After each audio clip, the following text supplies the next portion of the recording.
Welcome, welcome, welcome. We are back again with another episode of Octagon Control. As usual, I am your host, Nikolai Gionti, without Chris Manning for the week as he prepares to head back down to Ohio University. I am now an alumni there, so myself and Chris will be working shows from across the state of Ohio. But this week we have a short one. Sort of going to explain everything that happened with myself as opposed to my MMA debut, and we will, or at least I will, make predictions for UFC Macau tomorrow at 4 a.m. and tomorrow night's Henderson versus Rafael dos Anjos. But first and foremost, we'll get to what happened with my fight. I was scheduled to fight last week at a MMA event in Ohio and had already agreed to fight at 135 pounds as a natural 125er. I agreed to step up to 135 against a guy that was 6'1" and had 4 fights. He was 0-4, but still had 4 fights. So generally, amateurs weigh in the day of the event, and about an hour before official weigh-ins, you get to do a test weight to see where you are at with your levels when it comes to making sure you're on point with weight, that you don't need to cut anymore, and if you do, you go to cut it. So I weighed in first at 132.5 pounds. Basically told me, don't eat anything, don't drink anything, you'll be good. Common sense. He weighs in at 141 pounds for a 135-pound fight. Now, I get pulled to the side, told what happened, and said that I had 2 options. I could either take the fight and move up or make him cut. Asked the promoter what he would recommend and told him we were going to take the fight anyway, but what should we do? And he said make him cut. So we told him he had to cut weight and that would determine whether or not we would accept the fight, how much effort he put in. So for an hour, my opponent ran around the venue trying to cut weight. Came back an hour later. It's about 12:50 at that point, and he is 139. Now, in order for the fight to go on, I now have to be over 135.5 pounds. I didn't have any food with me. I drank some water, and then I proceeded to put my phone in my pocket, my wallet in my pocket.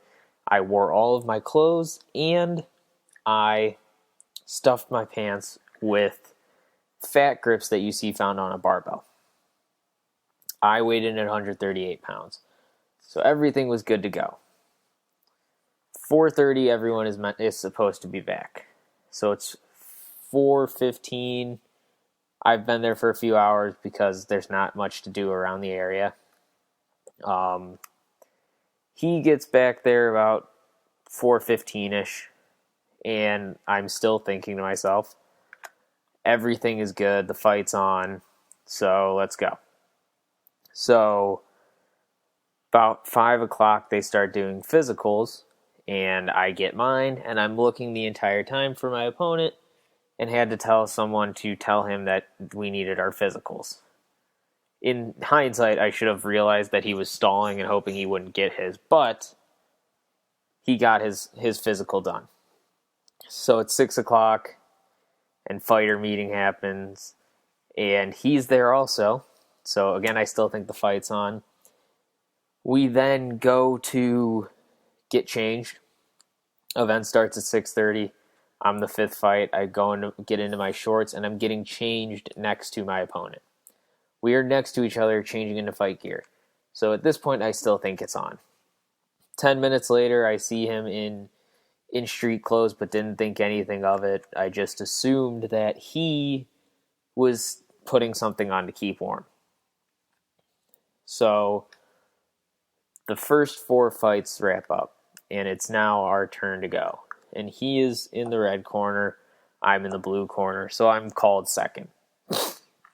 They call out his name, and his walkout music starts playing, and I'm sitting there waiting, and waiting, and waiting. And the only thing that I really thought to myself is, it's taking a long time for him to get to the cage.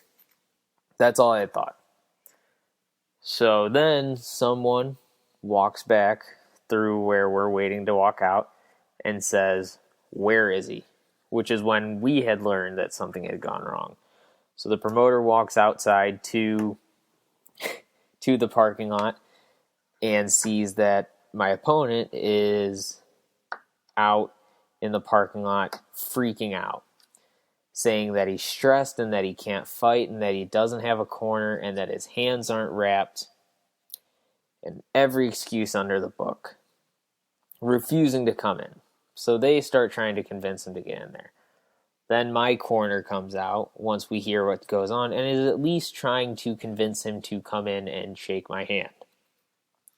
And he's talking about how stressful his life is and how hard it is. And right as they think, okay, he might do the right thing, drives away. He drove from Pittsburgh, Pennsylvania to Akron, bought 30 of his own shirts that a sponsor created. He had 6 friends buy tickets and drive him there, all so he could no-show a fight. Now, the obvious repercussions is that he wouldn't be fighting for the promotion again, but thankfully the Athletic Commission has banned him from fighting for a year and has banned him from ever fighting in Ohio. I don't think he'll ever fight again in general, but he is officially banned. And the reason this sort of applies here is, I think amateur MMA is one of those things that doesn't really get talked about, especially on shows or on big shows. And in Ohio, the rule is you have to have at least 5 fights and a 500 record as an amateur to become a professional. Well, we see this a lot with not just him. I've had 10 opponents pull out. 10. I've been trying to make my debut for the last 3 months. I've had 10 opponents pull out. He and everyone else that pulled out, there's no repercussions because you're an amateur. Now, obviously, he has repercussions because he was there and just didn't come out when it was his turn to fight. That's different. But I've had plenty of opponents pull out of the fight a week before, and there's no repercussions. I've talked to promoters about it. There needs to be some sort of penalty or some sort of incentive to keep you on a card. In my opinion, I think every amateur fighter should have to pay almost a fee. Sort of like what you pay when you rent an apartment or a house. Throw down $150, $200, and if you show up and fight, you get it back. If you don't, they keep it. Because it's not only bad for the card, it's not only bad for your opponent, it's bad for business, and someone needs to be penalized.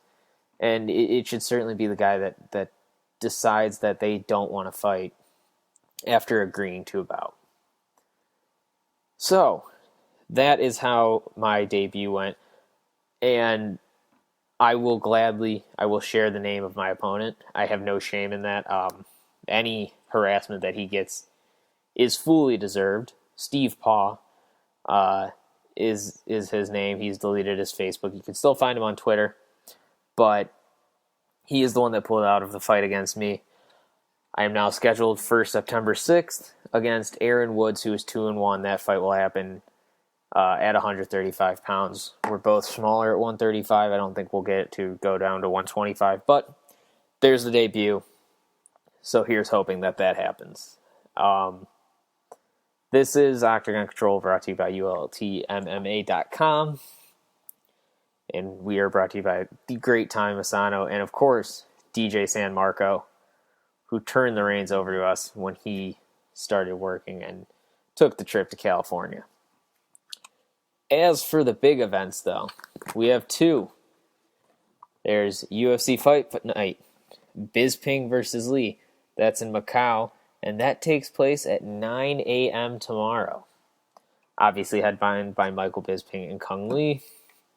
And there are some decent fights on this. This is one of those where it makes sense if you're attacking the Asian market. I don't agree with putting Tyron Woodley and Stun Gun on this card. We've seen, especially 77. 77 is a very shallow card. The co-main event is Tony Ferguson, Danny Castillo, and that Stun Gun fight, the Stun Gun Woodley fight, could easily sell on here. But let's get to some picks with this one.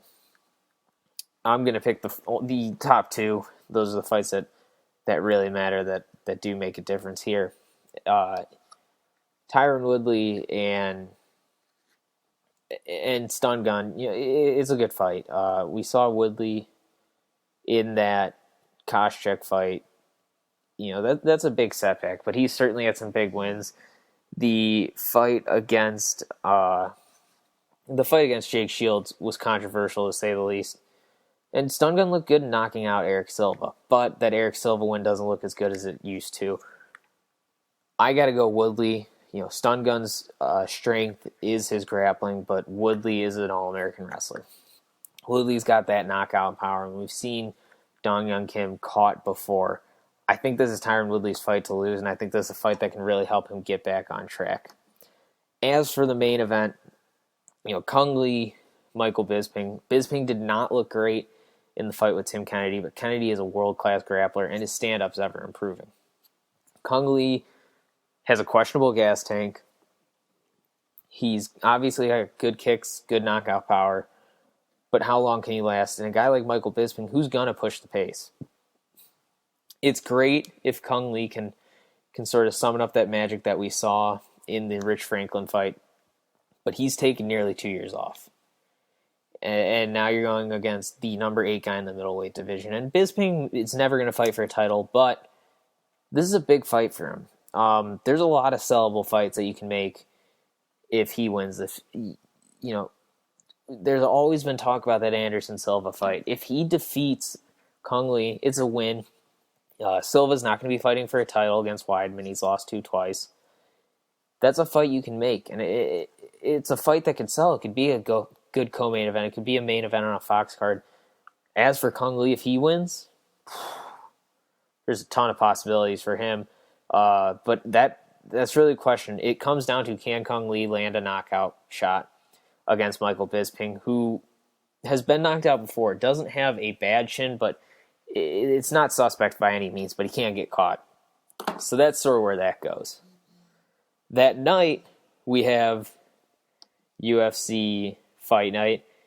We have Benson going up against Rafael Dos Anjos. And we've beat over the head the having 2 fights the same day. In my opinion, it doesn't make sense. But that's not what we're here to do. We're here to make some picks. And we shall pick the last 4 on this card, starting with Max Holloway going up against Clay Collard. Collard stepping in on short notice. If you look at Holloway 9-3, he's a real young fighter, very talented. He had a very controversial fight with Dennis Bermudez, and his losses, Dustin Poirier, Dennis Bermudez, and Conor McGregor. Can you really get upset about those? The kid's 22, 23 years old, goes up against a new guy coming in, and it's a catchweight at 149. I got to go with Max Holloway here. The guy's always impressive. He looked great in his last fight. Finished it in the 3rd round against a very hyped, very, very hyped team alpha male guy in Andre Touchy-Feely. It's a huge win for him. That really got people talking about Max Holloway again. This is his fight to lose. It hurts if he does, but I don't see a fight in a way in which he loses. Next fight, we have Francis Carmont, who's coming off a loss to Sibe Dalloway, going up against Talis Latis. Latis has looked great since returning to the UFC, and Carmont, he was hyped for a while, but he sort of had a setback. He had the Jacare fight that he lost, and I think a lot of people thought he was going to get back on track with the CB Dalloway fight, but he didn't. Latis is an outstanding grappler. His stand-up is looking great, and Carmont, while good on the feet, we've seen some weaknesses, certainly. It's a tough call here. Carmont's a more athletic guy. He's got the power. But we've also seen a lot of issues when it comes to facing straight grapplers. And Latis is as good as they come when it comes to the grappling. I'm picking the upset here. At least I view it as an upset. I'm going to take Talis Latis in this fight, and I think this moves him up into possibly a top 10 fighter. We could see a guy like CB Dalloway that he gets next. Co-main event of this card, we have Mike Pyle goes up against Jordan Meehan.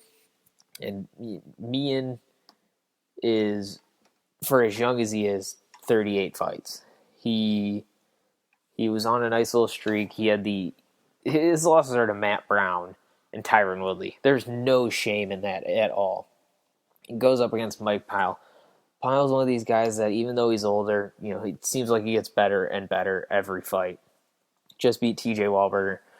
Of course, they share the mutual opponent in Matt Brown. This is a tough one to call. It's a toss-up. And for me, you could conceivably pick Mike Pyle based on his grappling, based on how well his striking is, too. And I'm going to do that.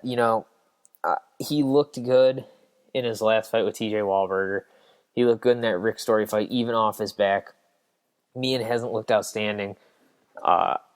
I think this is Mike Pyle taking this fight, although if Meehan does win in an impressive fashion, that's a huge deal for him.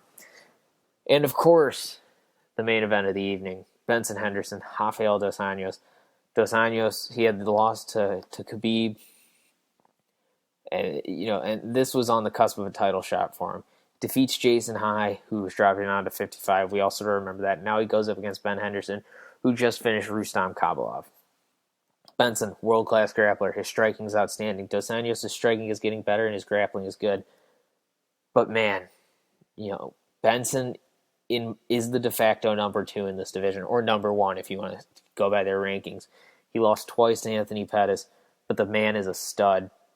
Him on his best day is infinitely better than a lot of the guys in this division. That's just how good he is when he's on. He's just had bad luck with Pettis. Pettis has beat him twice, and that's tough. That's tough for him to get back. How does Benson fare here? I think he can, in my opinion, he should be able to dominate this fight. We've seen a lot of close decisions, but I think Benson's really turned it on since that Josh Thompson fight where he received a lot of criticism. I think that was a fight that we really saw turn around. That Khabilov fight, he was much more aggressive. He looked outstanding. So this is a fight for him. These are the fights he's going to have to take, and these are the fights he's going to have to win in order to ever get his name in contention for another title shot. Because losing twice to the champion is a tough sell. But those are my picks for this week's UFC events. As usual, you can check me out on Twitter at Nikolai_Gionti. You can check Chris out at CWM Rights on Twitter. And you can check us out on ULTMMA.com. Thank you, Tommy Masano. Thank you, DJ San Marco. We, of course, will be back next week, hopefully with Chris, and enjoy the fights this week.